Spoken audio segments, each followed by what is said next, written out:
My fellow Americans, this is Liberation Day, waiting for a long time.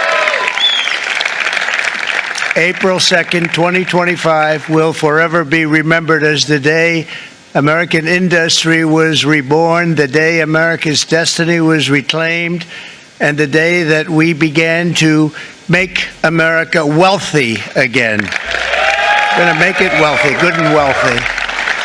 For decades, our country has been looted, pillaged, raped, and plundered by nations near and far, both friend and foe alike. In a few moments, I will sign a historic executive order instituting reciprocal tariffs on countries throughout the world. Reciprocal, that means they do it to us and we do it to them. Very simple, can't get any simpler than that. And that's President Donald Trump announcing today Liberation Day in the United States of America. I hope you all in the Caribbean understand what liberation means. Because the opposite means slavery. It means confinement. It means oppression. I hope that you all understand what that means.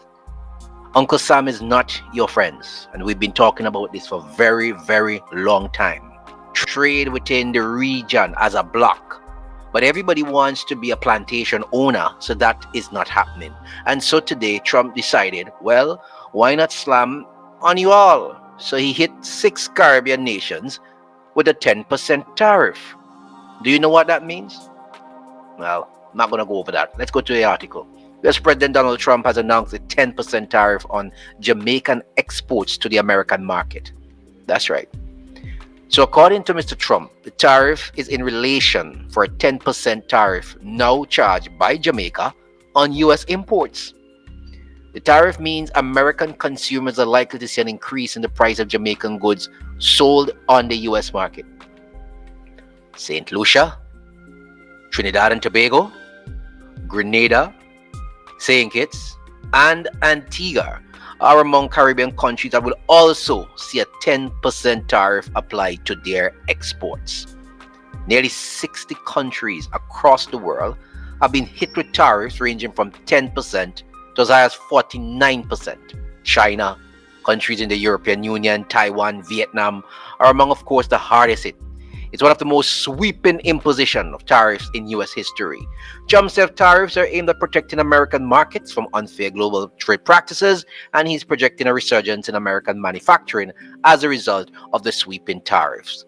And for the other countries in the Caribbean that don't see tariff, it means that everything will become so expensive. And it'll also mean that we don't export anything really to the United States of America. And it's worth putting a 10% tariff on. It's a shame and disgrace. Countries like St. Vincent and the Grenadines that imports everything to the tune of billions of dollars every year. It's really, really heartbreaking, I tell you. All of our money go to Uncle Sam. All of our money. And everything will now become more expensive because everything comes what? On a ship.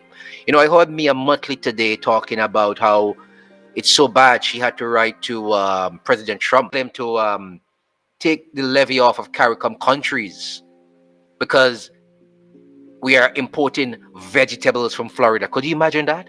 Mia Mottley telling Trump that we're importing vegetables from Florida. Trump should hit Barbados with 25% tariff for importing vegetables from Florida.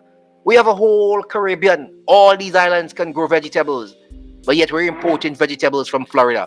And yet you ask Guyana for so much land to plant food. Yet you're importing vegetables from Florida. I tell you, these Caribbean leaders, such a waste sometimes. Such a waste, I tell you.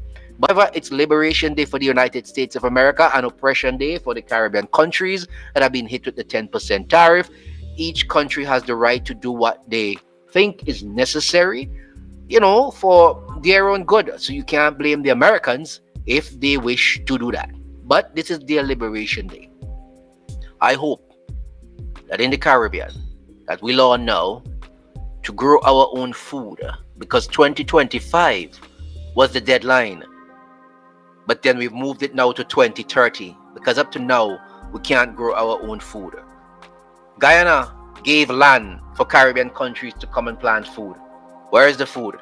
Still, we have to push back that date to 2030 so that we can be self-reliant. It's just a lot of talk, and more talk in this region. That's all we do in this region. Talk. See who sounds the best. And yet, our people tomorrow, and by the end of this month, will start to see some prices at the supermarket. They will scream. And of course, the leaders would say, well, it's not my fault. It's President Trump.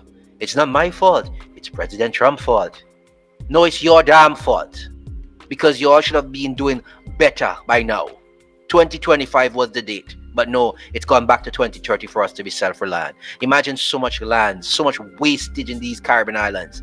We don't want to plant our tanya, our yam, our sweet potato, our dasheen, nothing. We want to import everything from the Americas. Well, continue doing it. Remember to like, share, and subscribe. Leave your comments in the section below, guys.